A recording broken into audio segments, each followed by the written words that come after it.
Not playing this in advance. You're going to see what I'm talking about in just a second.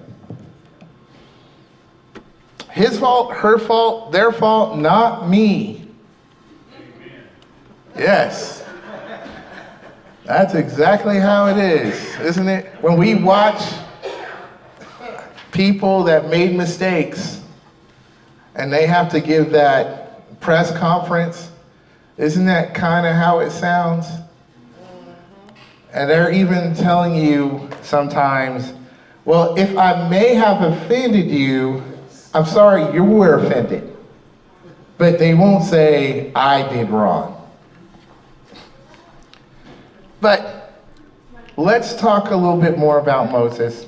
So we finally, after all this time I've been building up to it, we are finally getting to Moses meeting Pharaoh. It's been 40 years since Moses has been back in the palace. He's walking back in his old digs. There's a new Pharaoh in town that he doesn't know anything about. The old one has died off, and he is ready to confront the Pharaoh and demand that his people go. So, in Exodus 5, we have Moses versus Pharaoh, round 1. And it says this: afterwards, Moses and Aaron went to Pharaoh and said, "This is what the Lord, the God of Israel, says. Let my people go so that they may hold a festival to me in the wilderness." Pharaoh said, "Who is the Lord that I should obey him and let Israel go? I do not know the Lord, and I will not let Israel go." Then they said, "The God of the Hebrews have met with us.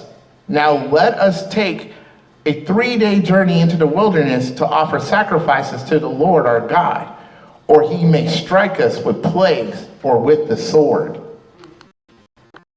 But the king of Egypt said, "Moses and Aaron, why are you taking the people away from their labor? Get back to work." Then Pharaoh said, "Look, the people of the land are now numerous, and you are stopping them from working." The same day, Pharaoh gave his order to the slave drivers and overseers in charge of the people. "You are no longer to supply the people with straw for making bricks. Let them go and gather their own straw. Go and get your own straw wherever you can find it. But your work will not be reduced at all." So the people scattered all over Egypt to find stubble to use for straw. The slave drivers kept pressing them, saying, "Complete the work required of you for each day, just as when you had straw." And Pharaoh's slave drivers beat the Israelite overseers they had appointed, demanding, "Why haven't you met your quota of bricks yesterday or today as before?" The Israelite overseers realized that they were in trouble when they were told, "You are not to reduce the number of bricks required of you for each day." When they left Pharaoh, they found Moses and Aaron waiting to meet them, and they said, "May the Lord look on you and judge you.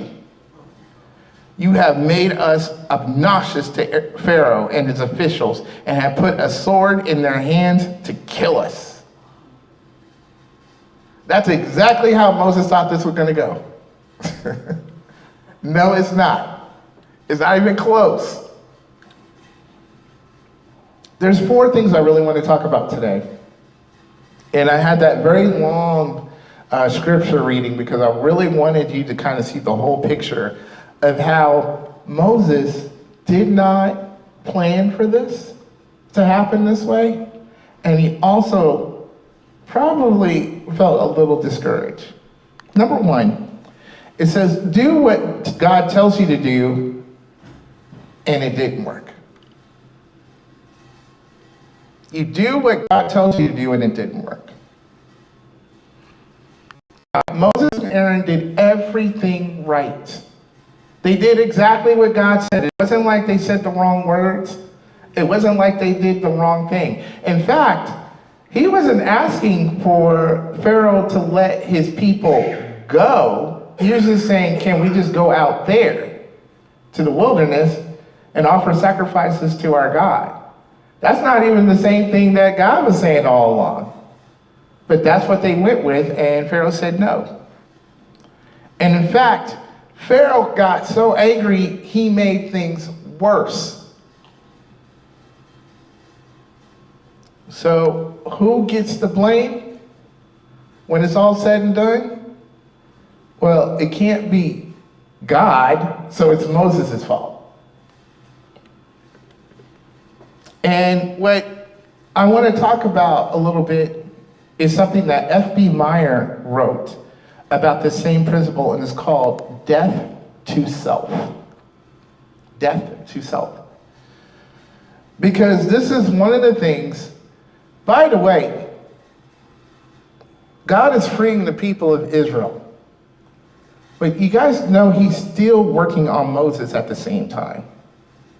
It's not that Moses had it all together. We know this. We know who Moses is. He's still got his Moses tendencies. He's still got that, well, I'm going to do this. Or, God, I can't do this. But we have to have something called death to self. So let me tell you what that's about. Moses must learn that he must allow death to enter in certain parts of his life. What am I talking about, Brian? First of all, he's got to allow death to come into his plans. See, if we're busy making plans, we don't give any space for God to do what he needs to do. If I'm busy telling you how everything's going to go, and I don't know nothing, then it's not going to go well for me. I'll tell you that way. It will not be a great experience. Now, some of you in here can probably cook very well. And if I came in there and I'm like, well, what you do is you take the chicken and you just put on some grease and you just throw the chicken in there. And then it's going to be golden brown and then it's over. And you come over there and say, hey. That's not how chicken browns. No. I'm telling you what my plan is. You're just going to have to watch and learn from me. You're going to probably not eat that chicken, number one. And you're probably going to laugh when you see it does not come out the way I think it should come out. Well, that's what we do with God. We tell God our plan, and we make him say, now you got to watch me do this. And it doesn't work. We got to kill that in our lives. We also have to kill our dreams at a point. I know this person, I know this person that always desired to sing. But when they did sing, I didn't hear the notes, but I know about 5 dogs were running around in circles outside. And it wasn't pretty. But that was his dream, and he knew that's what God called him to do, is to sing. And we're all just like, nah, man, go back, talk to him again. Talk to God again. I don't think this was it. But sometimes we have to give up our dreams, the things that we think we're supposed to be doing. We never asked God for it. We just told him this is what we're going to do. We have to also give up our ambition. If you are a team player, you cannot be the only person with ambition on that team. The whole team has ambition. We all want to complete a goal. As great of as a basketball player as Michael Jordan was, he could not win games by himself. He tried, but he couldn't do it. He needs 4 other players on that court to play with him. We have to say death to our schemes of how we're going to work our way around situations that we get into.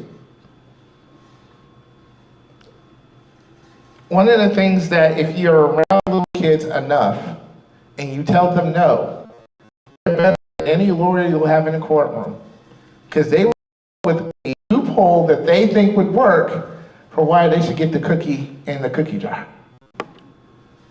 They come up with a scheme. They come up with a plan. Well, now mom's in her room, so She didn't count how many cookies are in there. So if we steal one cookie, there's no way she can know. And it never works. Now here's the hard one. Moses had to say goodbye in death to his leadership, because God called him to lead his people out of Israel, right? That's what Moses is supposed to do. But Moses has to also realize, I'm not the leader. I'm doing something for God. God's the leader. And I bet you that Moses at that time is like, what is going on? You told me to do all this stuff, and then things went worse. And here's the last one. You had to kill popularity. And that, in 2023, is the hardest thing to do. Because nobody does not want to be popular. Now, we took all the young people out. They're not here. However, if they were here, there's this thing on the internet called likes. And they do things on the internet, on Facebook, Instagram, TikTok, so they can get likes. So that they can say, I got 50 likes. People liked when I stood on my head and crashed down to the ground. They liked that. People liked it when I put peanut butter on spinach and ate it as a sandwich. They liked that. Popularity has turned into what we used to have for greed for money. People are starving for popularity in today's world. You don't want to be that person that nobody likes.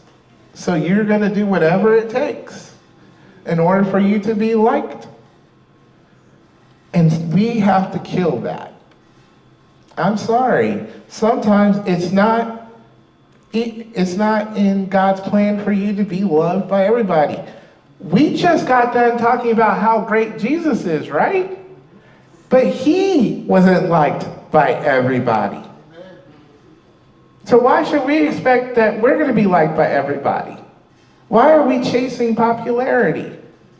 See, Moses was coming in here, he's like, well, 40 years ago I got chased out of here, but now I'm back. I'm going to tell Pharaoh how it is. Well, actually, Aaron's going to tell him, but I'll stand right there. And when he got there and figured out, no, Pharaoh wasn't hearing any of it, and the people came back to him, because they went, I skipped parts of it. They went to Pharaoh and say, hey, that Moses guy, he's touched. Let's just make sure you understand, we cannot do the brick straw thing. It's not possible. And Pharaoh said, no, you go out there and you do what I told you to do. So when Moses and Aaron were standing out there, that's when they're like, God judge you and do this and this and this, because they were angry. And now Moses is a villain to millions of people, because now they have to work double hard. He lost his popularity. You can do great things for God, but you gotta die first. You gotta kill all those different things I listed up here. You gotta kill all of that. Then you can be great. All the people that we watch as disciples or as leaders, they didn't become great until they got rid of all the stuff that was in their way. Remember the young ruler that wanted to follow Jesus? And Jesus said, go sell everything you got and then come back to me and you can follow me as a disciple. And he couldn't do it. He couldn't kill that. We would know that guy's name, probably, because he would be a disciple. But we don't know who he is at all, because he couldn't kill it.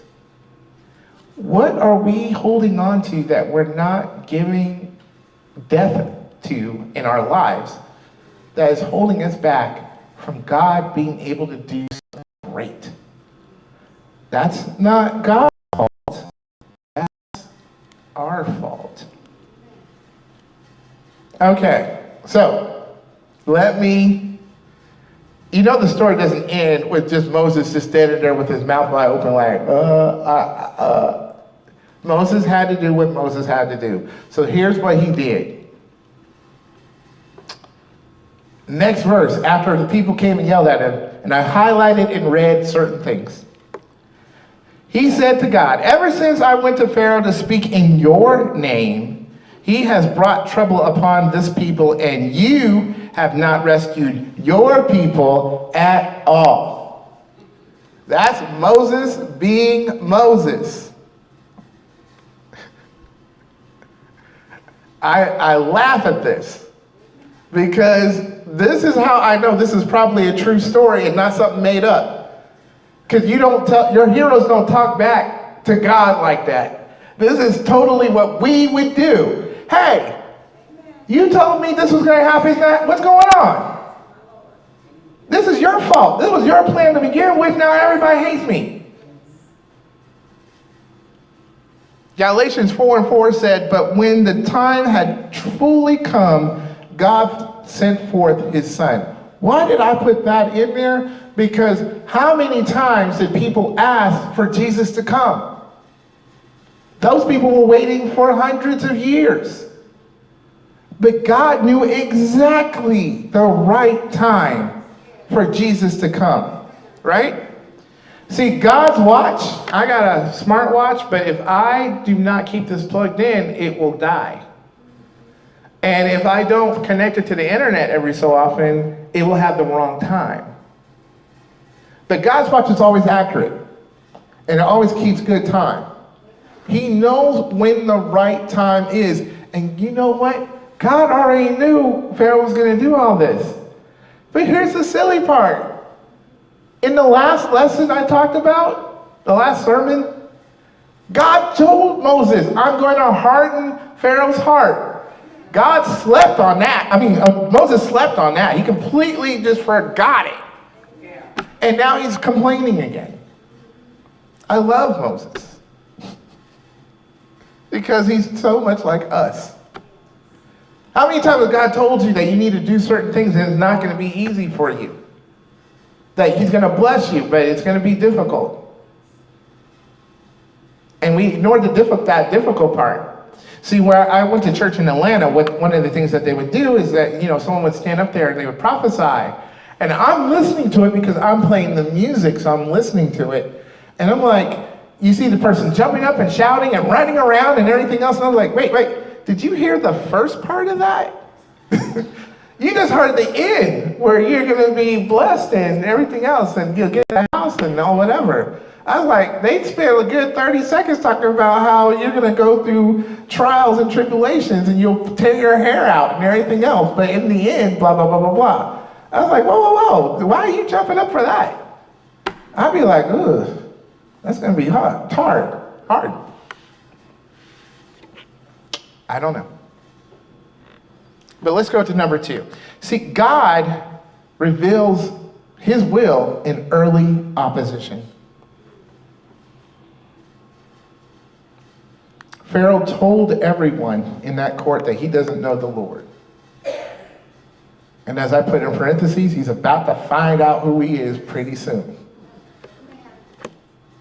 He's about to understand who the Lord is. If he doesn't know, he will know very intimately who he is. See, God can be a deliverer or a destroyer.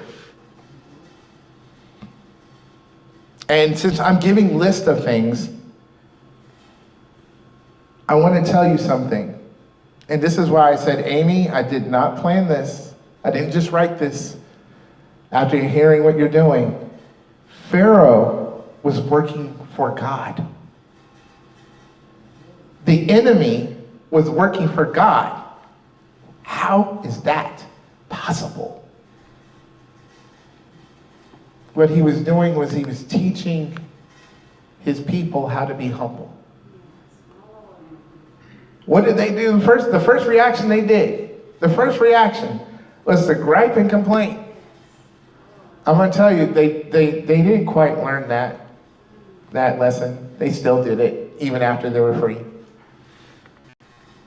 The other thing was he was using Pharaoh to drive them to prayer. Drive them to being closer with God. Drive them to God. These people are asking for deliverance, but God's like, hey, I want you free, but I want you to work on yourself while I'm working on him. Last thing, he wants them to strip away their pride. See, sometimes the enemies that we have in our lives are working on God's behalf to make us stronger. That's hard to believe because they're the enemy, right? And as the pastor was saying, we have those supervisors and those managers that just seem like they wake up and that the biggest delight is to make our lives miserable. But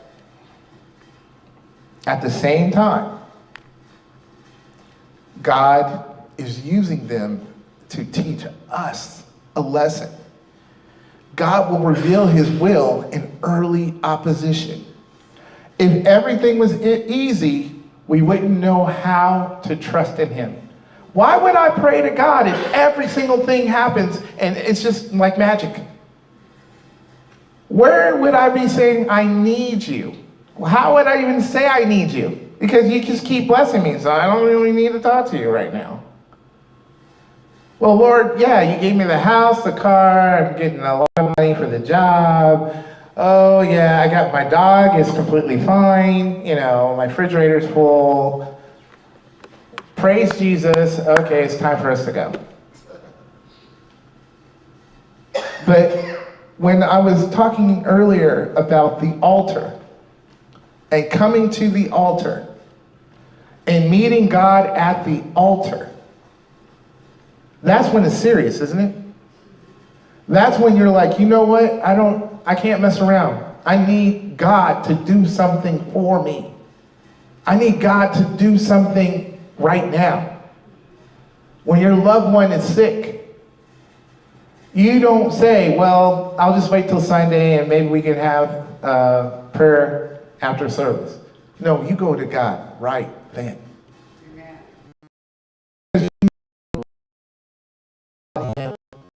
He will answer. It's when we're going through trials and tribulations, when we're going through different things, that's how we know God is there. If we don't go through anything, we don't know. We live privileged lives. It's like those Paris Hiltons and Kim Kardashians, where you're just like, what do you mean you don't know what a Walmart is? Have you ever had to get groceries? You never had to get groceries? Wow. Do you know how to pump a car? You never had to pump gas in the car? Wow, that's privileged.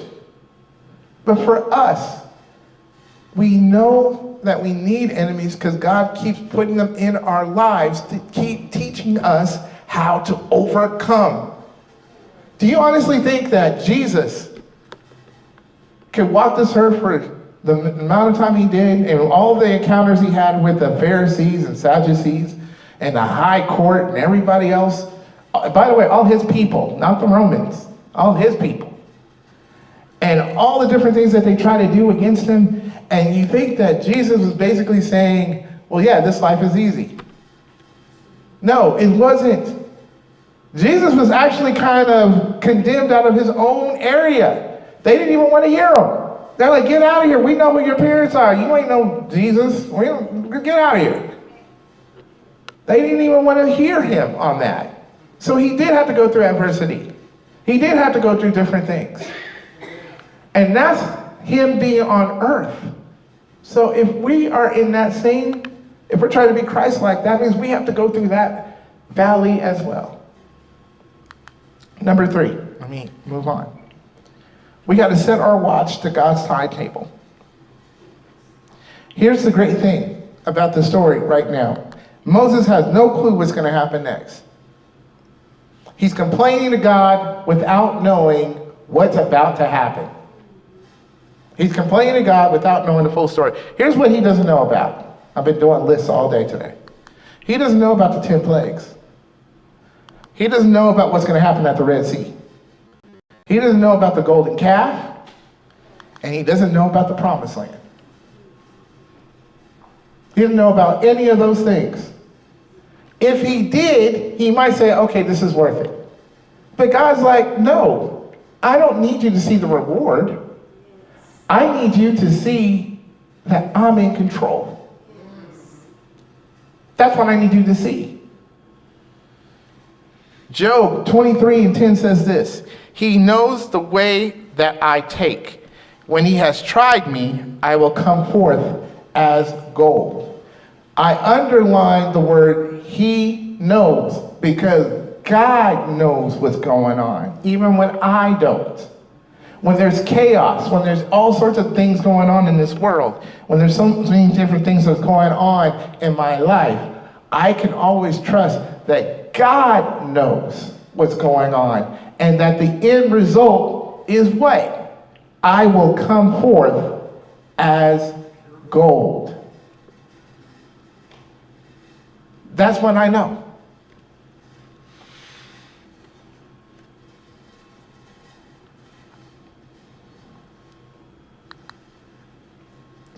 I put down 3, but this was number 4, sorry. God works best in our weakness. This is my last point. So, Pharaoh stiff arms Moses, and then Moses' people tell him that he's a failure. This is a very bad time for Moses. This is terrible for Moses, who's already weak when it comes to faith. But we have to realize that the power that we rely on is not my power, it's God's power. See, I'm not gonna tell on Lindsay. I'm gonna just tell on me. But you know what? If a whole bunch of people kept telling me I'm a failure, eventually that's gonna sink in. But I also have to realize who I belong to. I gotta realize who is my Father. I gotta realize who is standing right here with me. Who just got done saying he knows, and that I'm gonna come out as gold. So yeah, call me a failure, but I already know what the end result's gonna be. Because God does not let us falter. Well, you know what? You've been diagnosed with cancer and you only have 3 months to live. It seems like there's nothing that anybody can do. But God knows, and I'm going to come out as gold. Well, does that mean that you're magically get healed from cancer? Not exactly. But I know that in the end, I won't have cancer. I know that I'm going to have a body that's cancer-free. I know that I will be able to have no need of talking to a doctor in the future.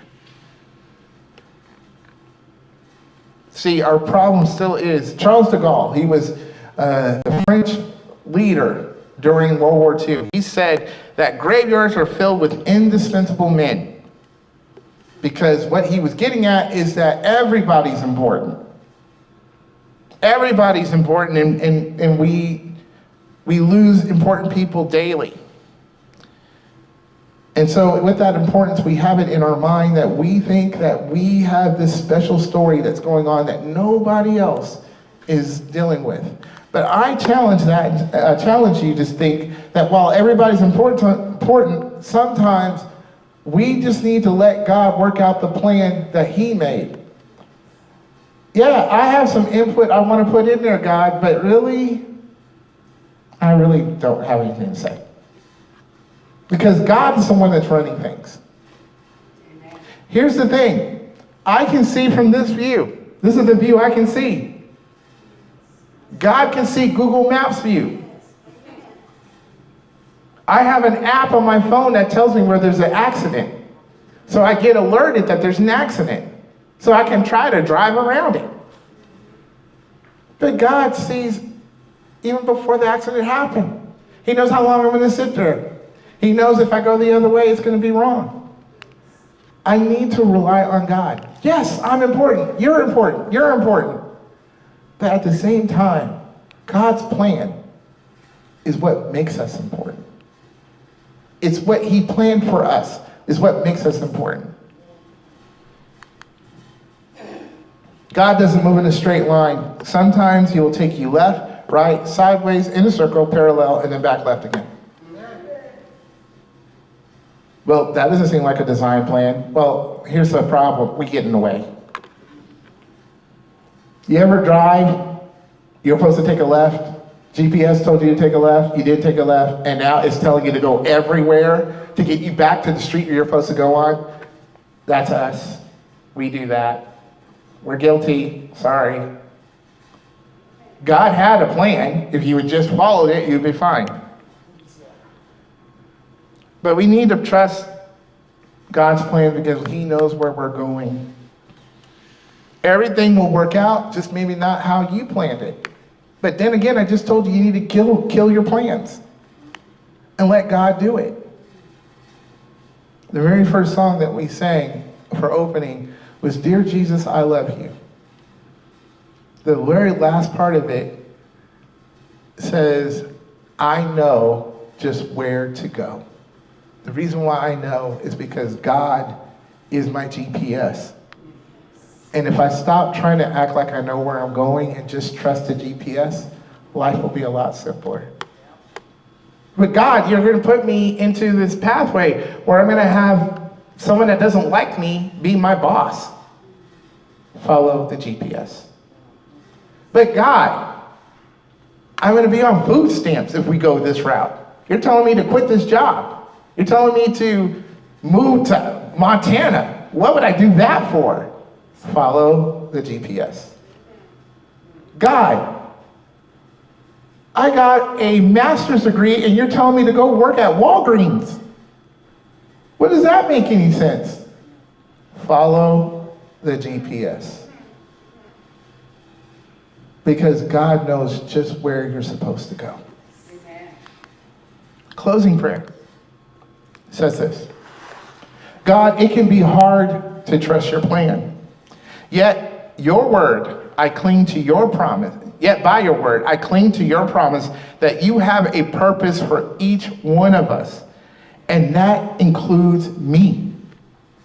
On the days I can't see or understand your ways, remind me of your steadfast love. Forgive me when I doubt your will. In Jesus' name, amen. And let me just pray closing prayer before we do our communion. Lord, I thank you for this message.